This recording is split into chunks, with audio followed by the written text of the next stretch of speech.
2014 मध्ये मोदी लाट असताना 42 जागा काँग्रेस जिंकली।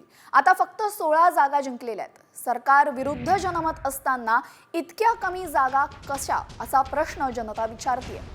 असं मत काँग्रेस नेते विजय वडेट्टीवार यांनी व्यक्त केलं असून लाडकी बहीण नावाने 5% मत फिरलं असेल, पण अजून काय घडलं यावर अभ्यास आणि विचार करावा लागेल असंही वडेट्टीवार यांनी म्हटलंय।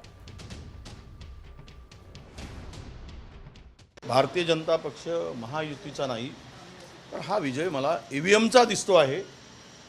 ही चर्चा माझीच नाही, तर महाराष्ट्रातील जनतेची आहे। त्यामुळे